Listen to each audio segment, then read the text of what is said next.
fact that you can't have a president who takes an oath to defend the Constitution. He simply must act in a manner that breaks the Constitution. For if our Constitution is destroyed as a country, we certainly cannot have we don't have a basis upon which to operate as a nation. We've also requested, furthermore, I consulted with the AFF this morning, to say we need to be able to meet with, as leaders of political parties, to be able to take action as to how this crisis that Parliament finds itself in, that will be able to take the steps that are appropriate to restore constitutionality in South Africa. This matter goes beyond party political interests. This matter is significant enough that all of us as a country must come together to be able to say, we can't stand here. Should Parliament fail to remove Jacob Zuma, we will take any and all necessary actions that we need to take. Furthermore, the power resides in the hands of the people. The people of this country realize that the ANC has been co-opted in a grand action to, in fact, exist solely to defend Jacob Zuma, not them. So therefore, we will be launching our campaign on the 23rd of April at the Rand Stadium in Joburg to say to South Africans, here's our offer. But that South Africans must come to the polls and be able to say, you can't have the ANC. This project is not just Jacob Zuma's exclusive one. It speaks to the Minister of Police. It speaks to the Minister of Public Works. It speaks to the parliamentary members who voted in defense of Jacob Zuma, indicating the fact that it has been captured for the sole purpose of, in fact, not only defrauding the people of South Africa, but failing to defend the Constitution of the Republic. It's in the light of that that we think this is a significant moment for us. We must act as a country and we must take the actions that are required. I think there are some significant steps that come from the judgment, and at this point I'd like to hand over to Advocate Breitenbach to take us through some points. The most important points in the judgment for us as a country, I would submit, are that the justices were scathing in their criticism of both the President and his inaction and of the National Assembly for the fact of supporting him, and found that in fact both had abdicated their duties. Very, very important in the judgment, of course, is that the justices found that the remedial action ordered by the Public Protector is binding. The DA has fought this battle for many years. In fact, comes from the Hlaudi Motsoeneng matter.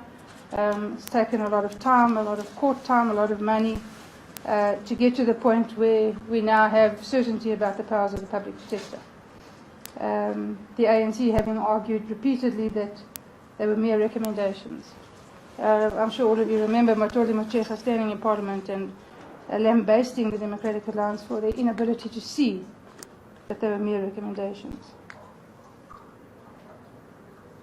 The court also found that the failure by the President to comply with the remedial action taken against him by the Public Protector was in violation of the Constitution. It was inconsistent with Section 83B and is therefore invalid, finding then that the President had violated the Constitution.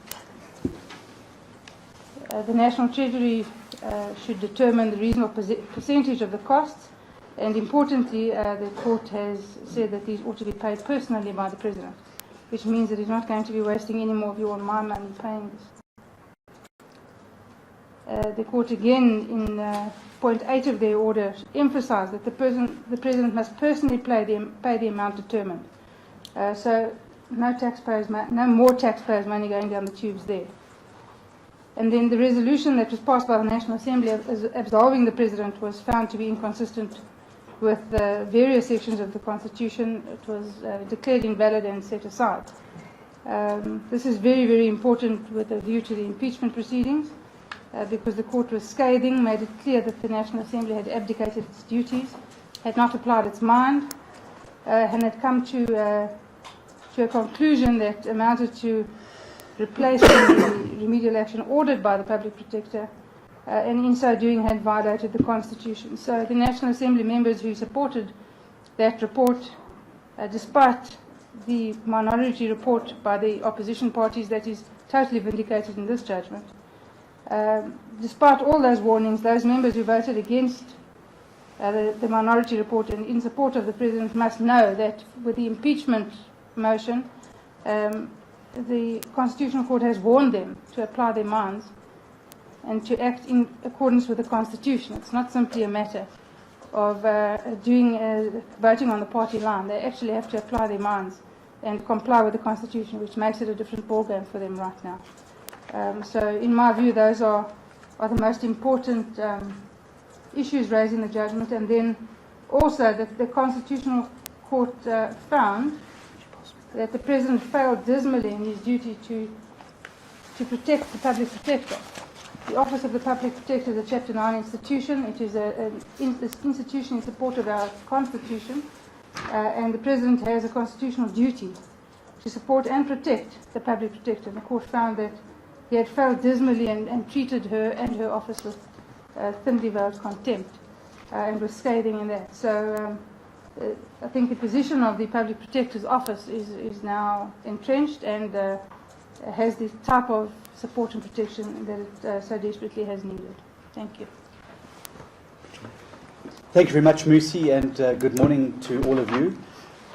Parliament's conduct was also under scrutiny yesterday, and indeed the Speaker of the National Assembly was the first respondent in the matter.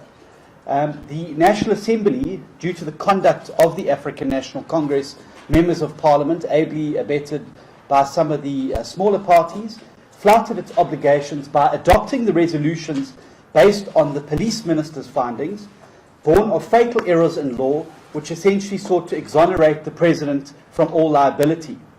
This, the court resolved, was to, quote, inconsistent with the Constitution and unlawful. Parliament cannot say that they weren't warned about this. At the commencement of the ad hoc committee process, the Democratic Alliance and the other opposition parties prepared some comments in limine and put the case very clearly before Parliament that what they were about to do was unlawful and illegal, and that they could not substitute the Public Protector's findings with their own findings. These have all the founding arguments which were made by the opposition, as well as the arguments placed very firmly before Parliament during the debate on the ad hoc committee report, have been vindicated completely by the judgment in the Constitutional Court yesterday. So these wounds that have been inflicted on the body politic and on the Parliament of the Republic of South Africa are self-inflicted wounds inflicted on Parliament by those custodians of Parliament who should be safeguarding its special place in our constitutional democracy.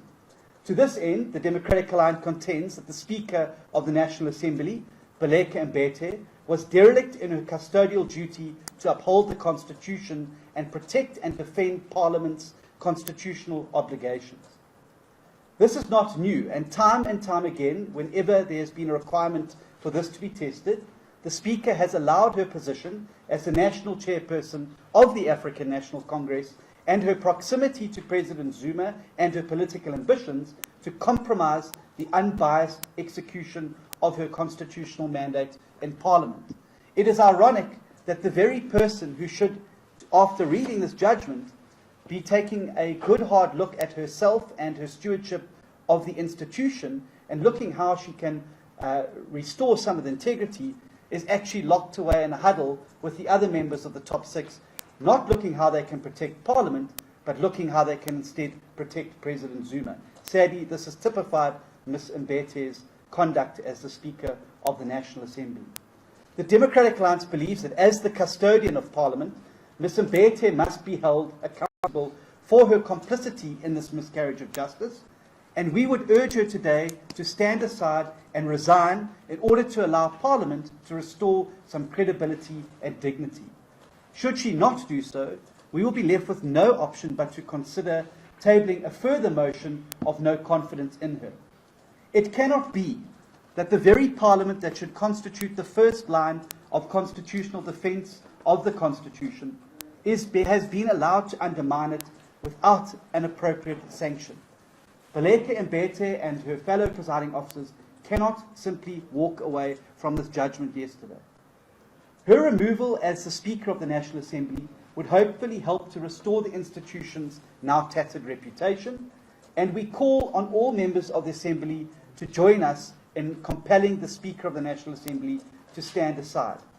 What is very clear from the judgment yesterday is that Parliament has failed not only itself, it has failed the Constitution, and Parliament has failed the people of South Africa. The framers of our Constitution provided the three separate arms of government precisely to ensure the checks and balances were there. We've seen a violation by the executive. We've seen a restoration by the judiciary. What we are sorely missing is accountability and oversight of the legislative arm. And so what we need to do, and what we will be focusing on in the coming weeks and months, is looking at ways to give Parliament its teeth back. The ANC is systematically, since the beginning of the Mbeki administration in 1999, sought to remove and defang Parliament's ability to hold the executive accountable through rigorous oversight mechanisms. The result of that is what we've seen with the Zuma administration, and the end game has been the Constitutional Court judgment yesterday. So we need to look very carefully as Parliament and look at how we can ensure that we restore our role as the legislative arm of government in ensuring that our constitutional obligations as a House are met. This would obviously start, I believe, with the review of the National Assembly rules that's currently underway, and I think this judgment has come at a very appropriate time, because very clearly Parliament's going to have to look at how we can strengthen its oversight ability and ensure that this outrage is never allowed to happen again in the Parliament of the Republic of South Africa. Thank you, John. So, ladies and gentlemen, what cannot be debated is that the culture of corruption cannot be allowed to fester and continue. Parliament must do its job, but all of us as South Africans must be able to do that. I am supportive of any action that puts South Africans first, that says collectively we must now come to a point where we recognize that our Constitution survived a number of presidents.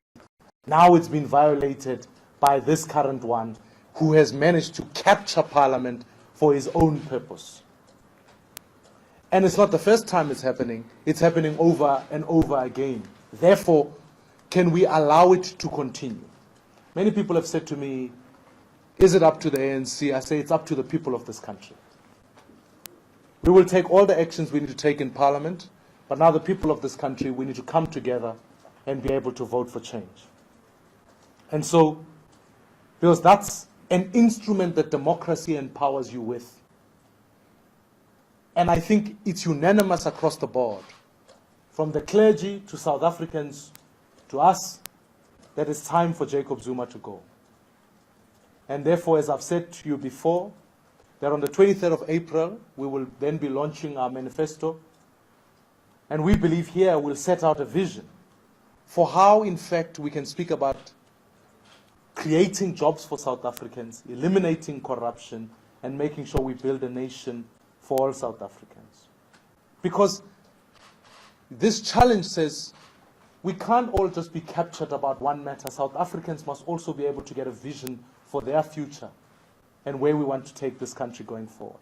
And we believe that it is the exercise of South Africans whose power it is to exercise their vote.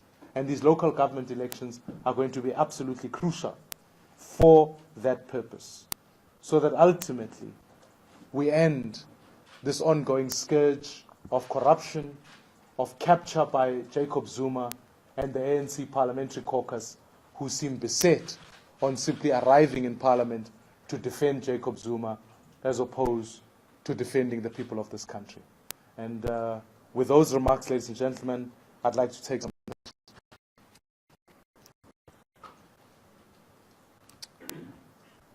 but there, if you can just say who you are, and we'll work it out from there. Can you share this, John? Maybe easier there. Johannesburg from Independent Newspapers. In your meeting with the EFF leadership this morning, I just want to find out if you agreed on any program of action. For instance, you know that the EFF said they will be taking to the streets if the Parliament agrees to remove Zuma. And will you be joining them in that action? And I just want to find out if there's any other African, organizations that will be approaching in the interim. Besides the EFF. Marika from Jacaranda FM. My colleague there asked my first question.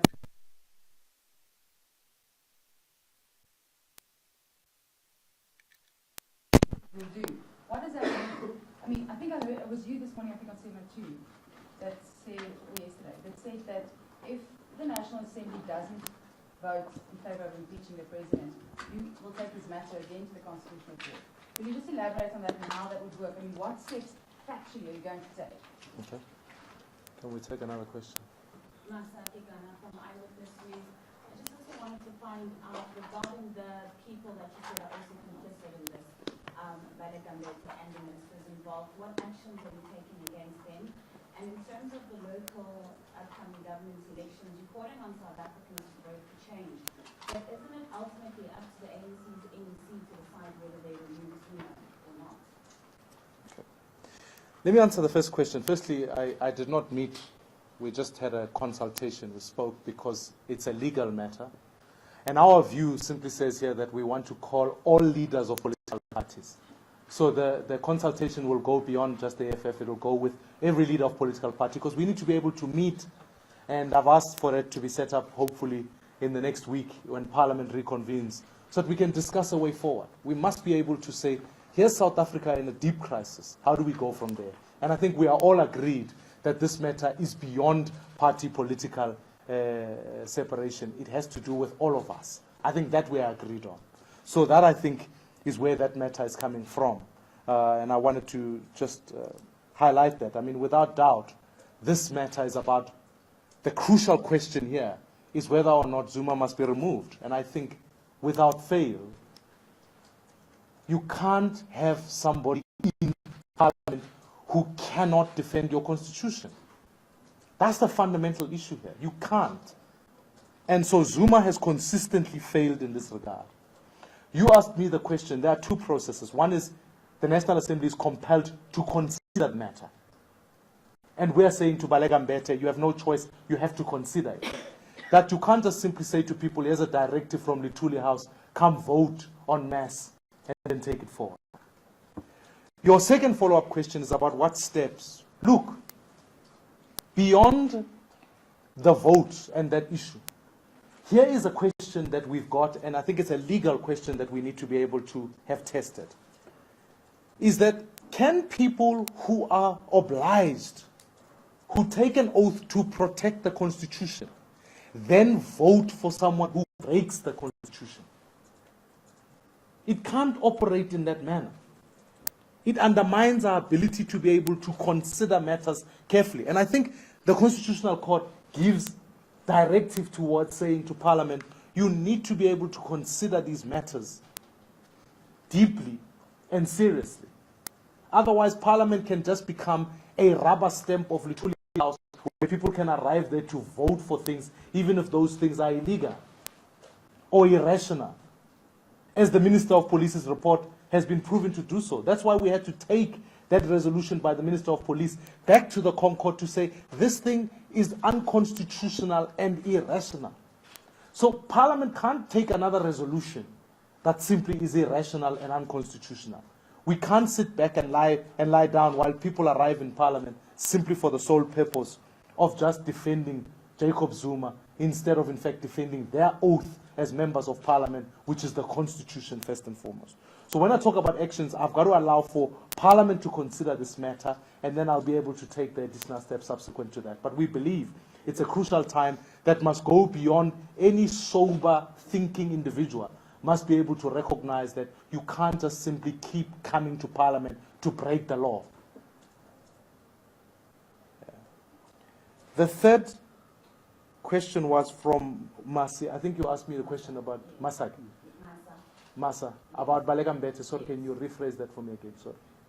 What steps will you be taking to ensure that she does resign and the ministers who are complicit in this? Well, I think what's crucial is that obviously they must recognize that they have a constitutional obligation. That's why we will be writing to her to ask her to in fact consider this matter, because it's quite serious. Baleka Mbete has lost in court over and over again. She lost in the matter of the police. Being in parliament, we took her to court and we successfully won. She's losing now in the constitutional court. Can she continue to do so? So if she doesn't listen to our cry, we have to then force a motion against her to say, let's take the actions against her, because we can't have somebody who is tasked, as the judgment yesterday outlines, tasked with the duty of executive accountability and the defense of the Constitution, failing in her duty. Therefore, we have to be able to say she's unfit to hold that seat, and that's what we're taking from her. Yeah, I think it's important to remember that the Guide to Procedure and the Rules of Parliament very firmly place the Speaker as the personification of Parliament and the defender of its mandate and its place in our constitutional democracy. Musi has said very clearly that she has at every time when her opportunity to show that she is on the side of Parliament is tested, she has chosen rather to put on her ANC party chairperson hat and protect President Zuma and the ANC. So the case that she lost in court around the police matter, she was protecting President Zuma, not protecting the institution of Parliament. In this matter now, very clearly, she was protecting President Zuma and not the institution of Parliament. In the judgments that she's lost in other courts around rulings that have been made, bizarre rulings that have been made about impinging on members' freedom of speech, she was protecting President Zuma and not the institution of Parliament. So I think that it's become now even more clear than ever that she is unsuitable to lead the restoration of Parliament's credibility, which lies in tatters after yesterday's judgment. Probably the most damning judgment and indictment on Parliament since 1994. Let me take more. Kosiame me, the Honorable Sir. Oh, sorry. My follow-up question was about the votes and the impeachment, just the process of impeachment, how that would be achieved. Well, unlike Section 102, there's two ways in which a president can be removed in terms of the Constitution and the rules of Parliament. The one is a Section 102 motion, which is essentially termed a motion of no confidence, and the other is a Section 89 motion, which is what we're talking about here, which is a motion of impeachment. The difference between the two is that under a Section 102 motion of no confidence motion, it is essentially a political statement in which you can take issue with the President's political judgment on a matter. So you all may remember that there have been a few of those moved in the last couple of years. And the last one that was moved related to the President's political decision to recall his finance minister and replace him with another minister, only to reverse it 48 hours later. So that gives Parliament an opportunity to express itself on a political judgment of the President. A Section 89 motion is very different and is largely untested in the South African Parliament because it requires a substantive demonstration that the President has violated one of the three provisions set out under Section 89. And so you have to demonstrate that and before the motion could even be considered. Why we waited for the Constitutional Court ruling before we did that is because the Constitutional Court ruling is now explicit and unambiguous that the President has violated the Constitution and his oath of office and therefore has fallen foul of Section 89 and therefore we are competent to bring this impeachment motion before Parliament. What will happen is we'll go to debate in the National Assembly. Unlike Section 102, which was tested in Mazibuko versus Speaker, there is no set-down procedure in the rules of Parliament, so it would have to take the form of a debate and a resolution of the House. Parliament, in its review of the rules, is currently looking at a number of options around Section 89 motions. That's certainly not been finalised or adopted. So we've tabled the motion, and in fact I can leave you with this copy, noting, and it says, I'm asking the House to condemn President Zuma for serious violation of the Constitution, the law and his oath of office, and it's a serious and that the House to resolve to remove President Zuma from office in terms of Section 81A and B of the Constitution. So it lays out what we believe substantively are the issues that result in Jacob Zuma not being fit to hold office, and we are asking the House to resolve on that matter. Of course. You know, you had scheduled several motions of no confidence against the president before. Even, recently, a week ago, 2 weeks ago, the motion of no confidence was defeated by the ANC. According to EFF, they advised you to wait for yesterday's court ruling and run ahead because it's like you guys are, it's like police calling to you and them. When you consider you were ill-advised in putting ahead the motion of no confidence 3 weeks ago before this yesterday's court ruling, and how different are going to go about it this time around? Okay. Because we still have the same numbers of the ANC who vote to protect their president. That's my question. How different Okay. this time around? All right. I just want to know if the DA will be supporting the EFF, because we heard from their press briefing yesterday, they said they will be disrupting Parliament again. Are you going to be with them in that? And secondly, the ANC has not come out and say what their take on the matter. That was said at the ConCourt yesterday.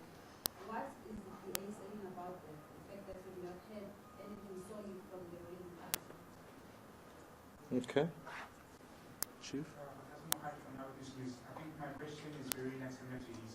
Okay. Dr. Matashe yesterday he highlighted that every year you guys have been doing the same thing of trying to do business. So now he's still practices that it's not your call to make, because they still have the numbers on their side. How do you think you can go about convincing other members of parliament in the ANC to turn on the president? Sure. Well, let me clarify. There are two types of provisions, as the Chief Whip has put forward. There's a Section 102 of the Constitution, which allows us to table a motion of no confidence, in which case, in fact, the provisions are such that if the President was removed on that basis, he would continue to enjoy his benefits. That's a separate matter. That's, in this instance, in this particular instance, it's a Section 89 motion, which is different. By the way, just to answer both questions at the same time, when we tabled the Section 102 motion, it was on the basis of the fact that Zuma decided over December to plunge our currency into crisis and really bring us closer towards a downgrade. That's what Jacob Zuma did. Those were his actions. Can you just take us in, but just can I explain to you the sections, because we are All right. Section 102 of the Constitution is a simple motion of no confidence. Can be tabled in the House, and it must be tabled in the House. It's when you say, by a simple resolution of the House, that the House has lost confidence in the President. And we tabled that because we have lost confidence in President Jacob Zuma. We lost confidence in the fact that not only has he been, have we taken him to court to say the charges against him in the spy tapes matter must be retabled, but it's the fact that over the December period, he took a decision that plunged our economy into a crisis. That was Jacob Zuma's decision. Now, you are allowed to table that in Parliament. Section 89 lays out 3 conditions of when a president must be removed. It reads, it says, it must be, Section 89(1) stipulates that the National Assembly, by a resolution adopted with a supporting vote of at least 2/3 of its members, may remove the president from office only on the grounds of, and it's specific about what they are. A serious violation of the Constitution or the law. Now I can take you to the judgment. It explicitly says it was a serious violation of the Constitution and the law. And in fact, it may be helpful, let me just get the judgment here, because I read it earlier on to say, look, in this instance, Jacob Zuma violated his oath of office, the Constitution. It says as follows, 83, the President thus failed to uphold, defend, and respect the Constitution as the supreme law of the land. So I think that is crucial to say that. The second section says, section 89B says it's a serious misconduct. Now, if you go further on in the judgment as it relates to the president, it says, in fact, his actions do not detract away from the illegality of his conduct. It says it's illegal, illegality of his conduct. And that, in fact, it was inconsistent with his constitutional obligation in terms of section 182.1c and 181.3 read with 83B. And 83B says it's a serious misconduct. Now, in our view, Jacob Zuma ubontshitswe gore ke tsotsi. Wa e bona taba eo? Therefore, Parliament cannot protect him. And we are asking for the motion to be tabled in Parliament so that ultimately Parliament must apply its mind whether or not it will defend the Constitution or defend Jacob Zuma. We've already got a judgment to that effect. Now, what's critical is the question about numbers. And what I'm saying is, the argument is there. It comes from the ConCourt. Can the ANC decide to vote against the Constitutional Court judgment? That's the question. And we want to put it to them that if they are true to the fact that they want to defend the Constitution of the Republic, then you can't have Jacob Zuma. But if you want Jacob Zuma, then you can't have the Constitution of the Republic. The two cannot coexist. Therefore, we believe that we want to challenge. So you asked me the question, am I appealing to members of the ANC? I'm appealing to their sense of constitutionalism. I'm asking them to say, constitutionalism must reign as the supreme law of the land. And if you are serious about that, then you can't have Jacob Zuma.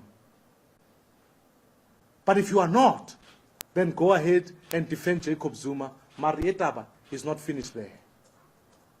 That's what we are saying. Is that covered? Yeah, I just want to, if I may just add there as well, it's unlike a Section 102 motion where obviously political numbers are expressing themselves on a political debate and a political matter.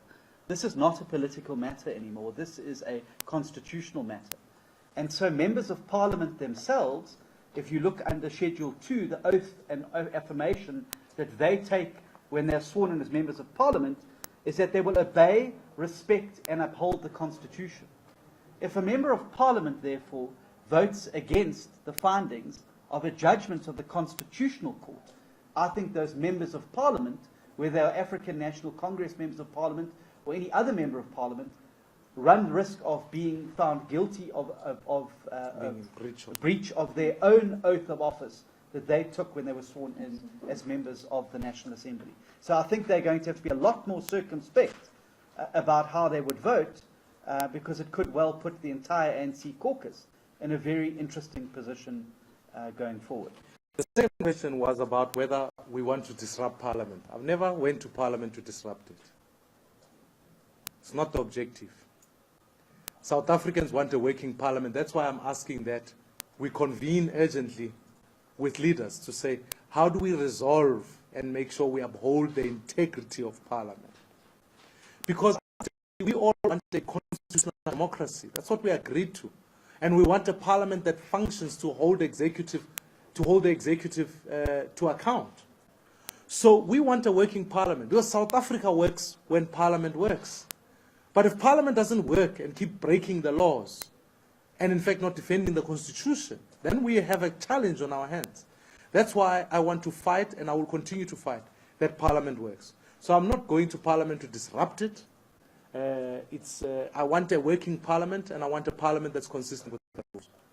That's why we've always upheld, and I will continue to do that. Let me take the last round. My sister at the back here. So I know that have already made the point about previous motions of no confidence, but it's my understanding that at the end of last year, the DA did bring a motion for impeachment of Zuma over the al-Bashir issue, which in a similar way was found to be, letting him go, was found to be inconsistent with South African law in the Supreme Court. However, when you guys took that to Parliament, my understanding is that you didn't get the 2/3 majority to to go ahead with that. So do you feel that what this is now a step further that will then change people's minds in a way that a previous case that held some similarities of, not upholding our law didn't change their minds? Okay, let me take this. Thank you. Amanda Watson from the Citizen. Not as sophisticated as my colleagues have, but I'm seeing a two-thirds majority with a long history of protecting President Zuma. It's just not feasible that they're going to change their thinking on something that hasn't found the president unfit for office. There's nowhere in the judgment does it say that he's unfit for office. It just says that he's done something that's unlawful with relation to the public prosecutor. Amanda, let me deal with that because I've been dealing with it for a while. Just because you've got a majority in Parliament does not mean the majority must be right or legal or constitutional. So the judgment could not go and say he's unfit for office. That would violate the separation of powers. That's not what the judgment is about. The judgment says he has seriously violated his oath of office, which is consistent with the Constitution. And in this instance, it's a constitutional court judgment. It says it was inconsistent with his role as a president, and it puts the second section, which is section 89B, that there's been serious misconduct. So the judgment wasn't going to go ahead and say that. The judgment then puts it before the National Assembly to be able to say he was found to not be able to deal with he was found not to be able to defend the Constitution. Therefore, just because the ANC has got a majority does not mean that they now can sit here and be able to defend somebody who cannot defend the Constitution.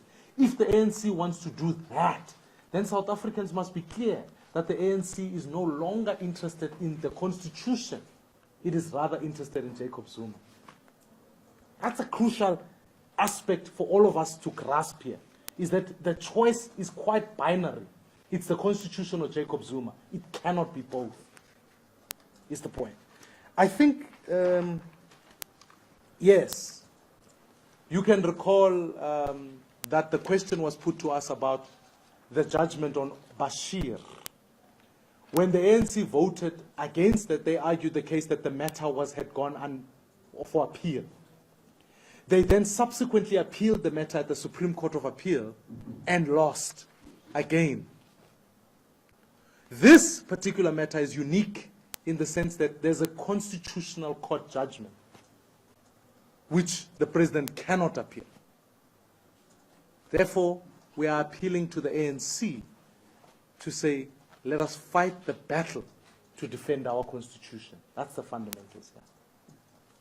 To link in with what you just said, there's another option though. I mean, there's a possibility for the ANC within itself to decide to call a special NEC and remove the president from inside, which seems to be something that might be more in your favor via another party. Speaking about the numbers and stuff like that, if you're not expecting people in parliament and publicly to get rid of the president there, the chances are more likely that they'll do it within the party itself. Are you hopeful that with your interactions with some of the ANC leadership that they might make this decision, that this is the serious enough thing for them to at least discuss this, to have this discussion? Do you hope that they will take this as seriously as possibly the rest of the country is taking this? Look, it remains the ANC's choice what they must do. My job is to protect the Constitution of the Republic. If the ANC so chooses, it does not absolve Jacob Zuma of accountability. Because believe you me, that is no longer the President of the Republic. Does not change the fact that money was wasted in Nkandla. It doesn't change the fact that he broke the law when it came to the question of Bashir. It doesn't change the fact that I believe that our spy tapes case must proceed. Those issues don't change. And we must proceed. So my job as leader of the opposition is to say, am I doing what South Africans ask me to do, which is to defend the Constitution and ultimately ensure that whatever the ANC does, they must come here and tell South Africans that our job is to defend Jacob Zuma, not to defend them. If they so choose to act in the manner that they want to, that's their own obligation. There's this question of going back to court, to Parliament, where you ruling on the where the Constitutional Court ruled what to the extent of saying in the secret audio.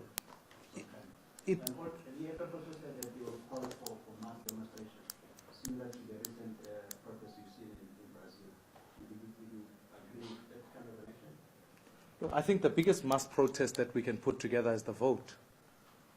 That's the biggest mass protest we must put together, is to make sure South Africans gather together at the ballot box, which is their constitutional obligation, to say, let us vote out a government. Because there are lessons here.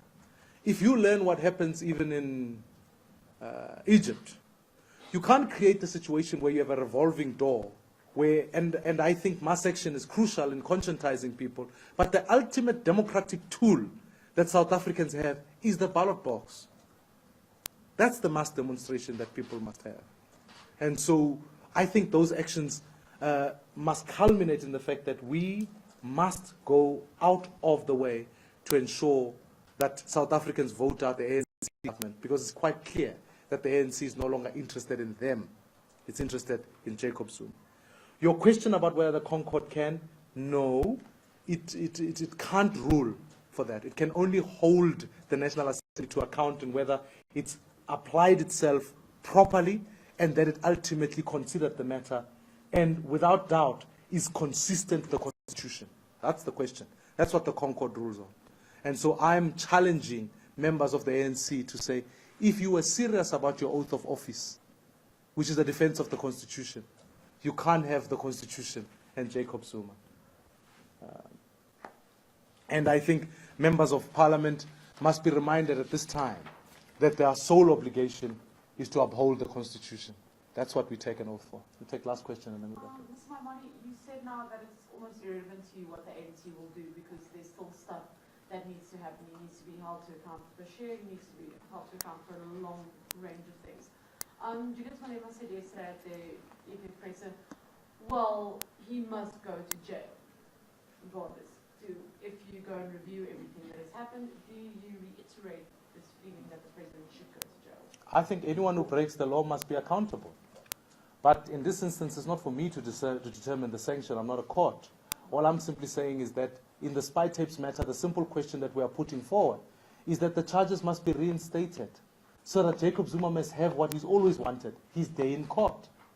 Let the courts be able to decide what his sanction is beyond that. It's not the job of any other arm.